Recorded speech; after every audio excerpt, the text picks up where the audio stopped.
एक ब्राह्मण और यमदूत की कहानी। दोस्तों, किसी गांव में एक बुद्धिमान ब्राह्मण रहता था। उसका एक दोस्त था जो एक पैर से लंगड़ा तथा बहरा था। वह दूसरे गांव में रहता था। एक दिन वैज्ञानिक ब्राह्मण अपने बचपन के दोस्त से मिलने के लिए घर से निकला। उसके दोस्त का घर काफ़ी दूर था। वह ब्राह्मण रास्ते में जा ही रहा था कि अचानक एक हृष्ट पुष्ट आदमी उसे दिखाई दिया। वह भी उस ब्राह्मण के साथ चलने लगा तो वह ब्राह्मण उस मनुष्य का नाम पूछता है तो वह अपना नाम महाकाल बताता है। वह ब्राह्मण सोचने लगा कि मुझे भी काफ़ी लंबा जाना है, चलो एक साथी मिल गया जिसके सहारे रास्ता आसानी से बातें करते करते कट जाएगा। अब ब्राह्मण और महाकाल दोनों एक साथ साथ चल रहे थे कि अचानक एक गांव आ गया। तब महाकाल ने उस ब्राह्मण से कहा कि तुम चलो और मुझे इस गांव में थोड़ा काम है, मैं अभी आ रहा हूँ। थोड़ी ही देर में उसी गांव में एक भैंस ने एक आदमी को लात मार दी। थोड़ी देर में महाकाल उस ब्राह्मण के पास आ गया और बोला कि चलो। फिर वह ब्राह्मण उस महाकाल के साथ चलने लगा।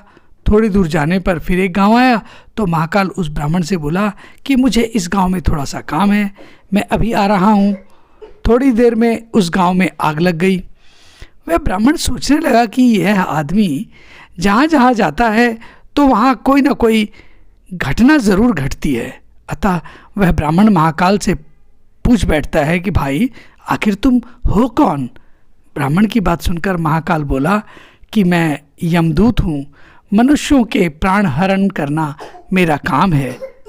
उसके बाद ब्राह्मण महाकाल से पूछता है कि तुम यमदूत हो तो ये बताओ कि अगली मृत्यु किसकी होने वाली है।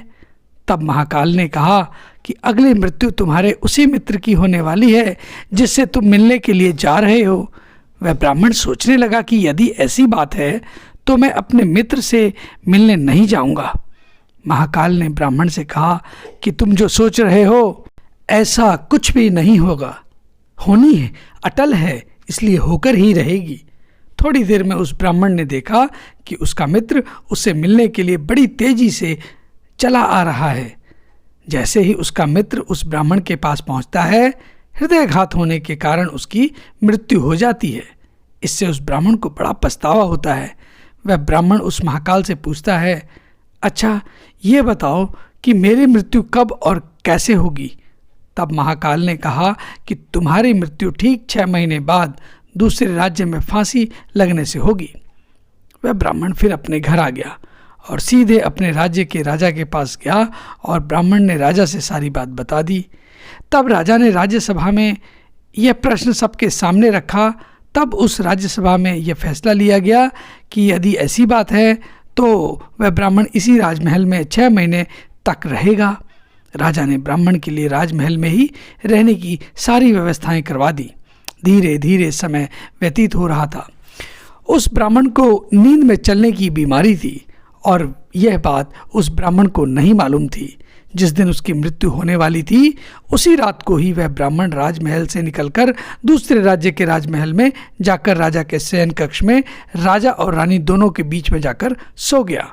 सुबह जब राजा उठा तो उस ब्राह्मण को अपने शयन कक्ष में देखकर बहुत क्रोधित हुआ और उस ब्राह्मण को फांसी की सजा सुना दी।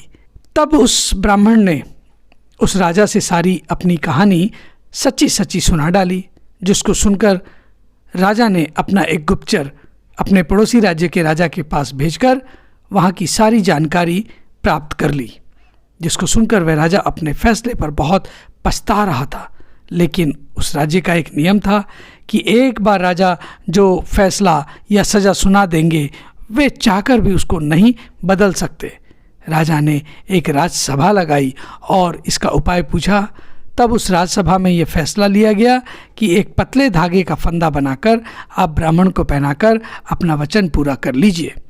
फंदा पतला होने के कारण ब्राह्मण की मृत्यु भी नहीं होगी और आपके फैसले की लाज भी बच जाएगी। तब एक पतले पतले धागे से फांसी का फंदा बनाया गया और उसके अगले दिन ब्राह्मण के गले में डाल दिया गया और फंदे को खींच दिया गया। सभी ने यह सोचा था कि ब्राह्मण को कुछ नहीं होगा, लेकिन उस पतले धागे की वजह से उस ब्राह्मण का गला ही कट गया और खून इतनी तेजी से निकला कि ज़्यादा खून बह जाने की वजह से उस ब्राह्मण की वहाँ मृत्यु हो गई। तो दोस्तों, जो हमारे भाग्य में लिखा होता है वो हर हाल में होकर ही रहता है, उसे बदला या काटा या परिवर्तित नहीं किया जा सकता। उस ब्राह्मण ने अपने बचने के कितने उपाय किए, लेकिन मृत्यु आने पर कोई उपाय काम नहीं आता और उसकी मृत्यु आखिरकार हो ही गई। तो दोस्तों, ये थी हमारी आज की कहानी, एक पंडित और यमदूत की, जो होनी होकर रहती है के विषय पर आधारित थी। आपको ये कहानी कैसी लगी, कृपया अपनी राय कमेंट बॉक्स में बताएं, और अगर ये कहानी पसंद आई हो तो इसे लाइक करें, अधिक से अधिक शेयर करें, और हाँ, कृपया हमारे इस चैनल को भी सब्सक्राइब करना ना भूलें। इस कहानी को सुनने के लिए आप सबका बहुत बहुत धन्यवाद।